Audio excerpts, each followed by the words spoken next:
As predicted, a Fire-type week event is coming, and Taupe Holo is getting all the love that it deserves after being left out from every event so far. In fact, Taupe Holo is getting some extra new Pokemon being added, not just Ninetales and Vulpix, and a bunch of brand new sleep styles to boast. This is unprecedented. Welcome back to another Pokemon Sleep video, it's Bro Vinny here.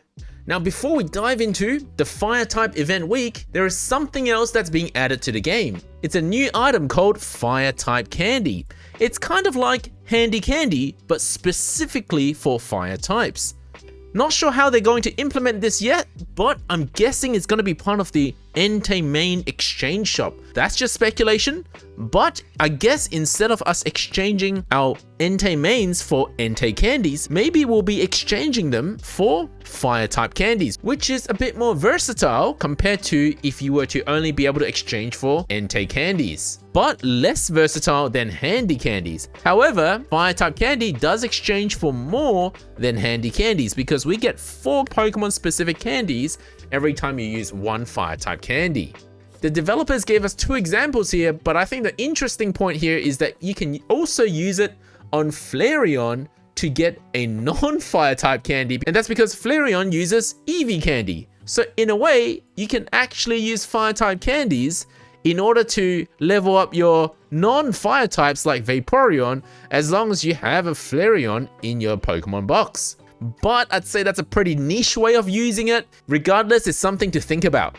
Another change that's coming, and that's going to benefit all players, is that whenever you feed a dish to Snorlax, it used to be that if your Snorlax is already at 100% energy or above, it cannot heal any more than that from dish. But now you can get +1 energy restored by feeding a meal, which is great. I don't have to change my team around as much just to get that +1 energy. And I think that's a nice quality of life improvement. It's not that big of an overall buff as much as it's a nice quality of life thing, because then people who are really trying to min-max, they don't really need to swap out the team as often just to get that +1. But I assume that it will be +0 if you're at 150% energy.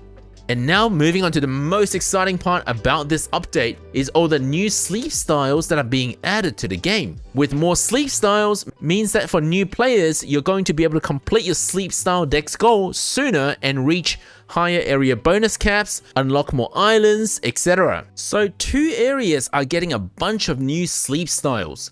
In Greengrass Isle, every Pokemon that's listed there besides the Fire types Flareon, Quilava, and Typhlosion, every one of them, Vaporeon, Bayleaf, Meganium, Croconaw, Feraligatr, Espeon, Umbreon, Glaceon, they were previously available but just not at Greengrass Isle. So for new players, it'll be nice to be able to encounter these in order to complete their sleep style dex goal sooner. Now, if you haven't noticed, the fire Pokemon that are listed here, Flareon, Quilava, Typhlosion, Arcanine, and also Houndoom, who's not a fire type in this game, it's a dark type. These Pokemon were never available as a sleep style before. Yes, you could evolve into them, but you could never have encountered them until this update. So it's very nice to see these getting added, given that Entei is just around the corner, because we'll have more fire types to choose from when doing our sleep research. And now onto the main part of this video. We're talking about the Fire type week. The Fire type week will boost the spawns of Fire type Pokemon. And it's gonna happen between the 6th of May and 13th of May, which is about a week away from now. But instead of me just telling you, why don't we look at it on a calendar format? Thank you to Rosalie from the Rainanix Discord. This is the predicted event calendar of the upcoming events. So I say predicted because we still don't have set dates for the Entei event, but we suspect, based on our previous experience from the Raikou event, that it will run for 2 weeks, and it should be about a 1-week gap from the Fire type event. So this is where we are now, towards the end of the Flower Festival event. There'll be 1 week of nothing. Before then, Vulpix gets released at the same time as the Fire type event begins. Quite similarly to how Dedenne got released. Dedenne was released on the first day of the Electric type event. So based on all these similarities, we can estimate that there will be a 1-week gap of no event, and then the Entei event will begin. And it happens that the Good Sleep Day should fall in the first week of the Entei event, which will be very nice to boost your drowsy power and hopefully encounter a wild Entei. But of course, besides that, having more drowsy power means more Entei mains as well. You can find this infographic under infographics in my Discord. So what is the fire type event? First thing is, don't be confused. We noticed that in previous events, so the electric type event and the Raikou event, people got a few things confused. Some people were preparing their electric team for the electric type event. That is not what you're supposed to do. Sure, most certainly for the fire type event, because you're likely going to Taupe Hollow unless you're heading to Greengrass Isle, which is fine as well. But you're most likely going to Taupe Hollow. Sure, fire type is going to be relevant to the favorite berry. But besides that, you don't actually need a fire team. You could bring a rock team if you want, or a ground team if you want. The relevance of using fire types is actually for the Entei event, for the legendary event, where we got extra ingredient drops if you use the matching type Pokemon. So for example, if you use a Raichu for the Raikou event, you get an extra ingredient, but also Electric Berry was guaranteed to be a favorite berry at Greengrass Isle for the Raikou event. But that was not the case for the electric type event that preceded it. So just remember that for the fire type event, just use your regular Taupe Hollow team, whatever produces the most power for you for the Taupe Hollow team. Don't go preparing a full team of fire Pokemon thinking that they have bonuses for the fire type event. Rather, the fire type event should help you prepare for the Entei event. So during the fire type event week, there will be more fire type spawns. And that's a good thing to help us prepare for the Entei event. Charmander, Vulpix, Growlithe, Flareon, Cyndaquil will all be boosted. Now, there are actually no fire types at Snowdrop Tundra and Lapis Lakeside. Thank you to the maker of this infographic. We can actually see that at a glance. Lapis Lakeside will have no boosted spawns for this event, and neither will Snowdrop Tundra. Whereas we'll get all of these Pokemon and all of these Pokemon for Greengrass Isle and Taupe Hollow. Cyan Beach can naturally get a Growlithe, but which would also be boosted. So unless you're very specifically hunting for a good Growlithe, that is not the place to be for the fire type event. However, if you're preparing for the Entei event, I don't think Growlithe is the Pokemon to pick unless you already have an excellent Typhlosion, Charizard, Flareon already. But even then, I would suggest you start hunting for Ninetales, but that's a bit speculative because we don't know what stats Ninetales has yet. And since area bonus will probably hit cap if you stay at Greengrass for too long, my general recommendation for the fire type event is just go to Taupe Hollow. There's really no other choice here. And just a reminder, ideally you should be catching ingredient Pokemon and skill Pokemon unevolved. So you should catch Charmander as is and Growlithe as is. And even for Flareon, ideally you should be evolving it from an Eevee. Whereas for Berry Specialist, it's a bit less harmful for you to be catching it fully evolved. But it really depends on the situation, because if you catch it as a Cyndaquil and evolve it all the way to Typhlosion, it's basically 2 free main skill seeds and also extra inventory, which isn't always bad, depends on how you look at it. Inventory is good for carrying strength, berries, and ingredients from one week to another. On the contrary, if your focus is trying to get as much sneaky snacking as possible, then actually catching a Typhlosion fully evolved is better because it's got lower inventory. And at sneaky snacking, you can't trigger skill anyway, so the skill level doesn't matter.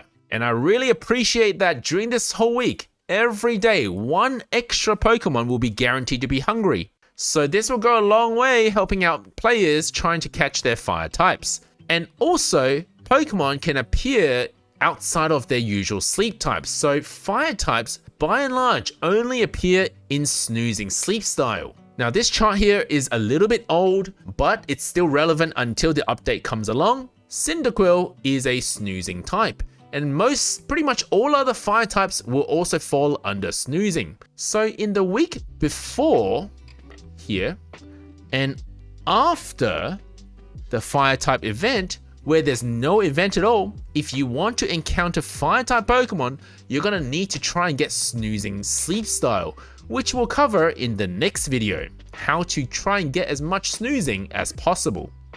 But thankfully for the actual fire type event, Pokemon can appear outside of their usual sleep style. So that means since fire types have boosted spawn, even if you get slumbering or dozing, you have a good chance at encountering some fire types anyway. So it's less important that you try and force snoozing to happen during the fire type event week. Now, if you're quite new to the game, you might not know what the Candy Boost feature is. So that's what we're going to cover for the last part of this video. We're going to get a mini Candy Boost feature once again during the fire type event week, where we can exchange for an extra 50 Pokemon specific candy. Let's say you're short on Cyndaquil candies, then what you can do is you can exchange your Dream Shards for extra candies. But it works like this. You have to first spend 1 candy and then 4 times the usual Dream Shards in order to get an extra 1 candy. Now 4 times is actually not as bad as you think. The developers have worded it in a funny way, and they always have. They say that if you use the mini candy boost, you will get twice the amount of EXP for the same candy in exchange for 4 times the Dream Shards per candy. But in actuality, you're not spending 4 times the Dream Shards. Don't forget that each time you normally use a candy, you would have to spend Dream Shards anyway. So if you normally had to spend 2 times the candy to get 2 times the EXP here, you would have had to spend 2 times the Dream Shards anyway. So to spend 4 times comparatively is only 2 times more than what you normally would have spent. So what's really happening is that you are spending double the Dream Shards in order to get double the candies.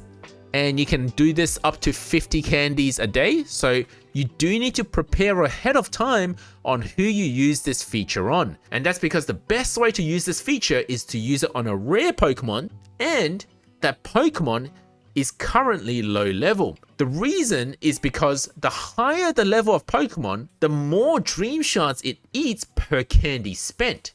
Let me explain that one more time. Every time you spend 1 candy at level 1, it costs you 14 Dream Shards to use that candy. But for you to use 1 candy at level 45, and remember that that candy provides you the same EXP, it now costs 236 Dream Shards for that 1 candy to be used. So even though you gain the same EXP at level 1 versus level 45 by spending 1 candy, you spend a lot more Dream Shards at a higher level. So you can understand that 4 times 236 to get 2 candies value worth is a lot higher than 4 times 14 to get 2 times the candy's worth. So hopefully you understood that point. And now I'm going to make one new point that I've never made before.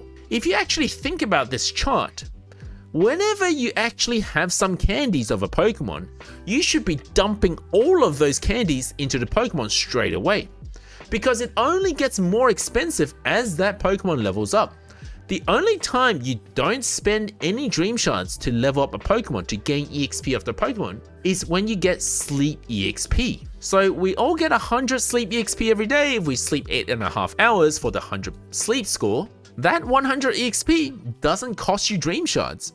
So would you rather use those 100 EXP at early levels, which wouldn't cost you much Dream Shards anyway? Or would you rather use it at late levels, which would normally cost you a lot more Dream Shards to spend those candies?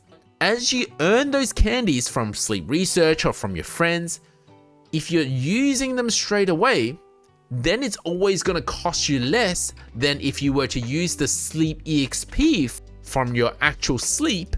Then if the Pokemon happens to level up from that, well, now it's going to cost you even more Dream Shards to use the same amount of candies.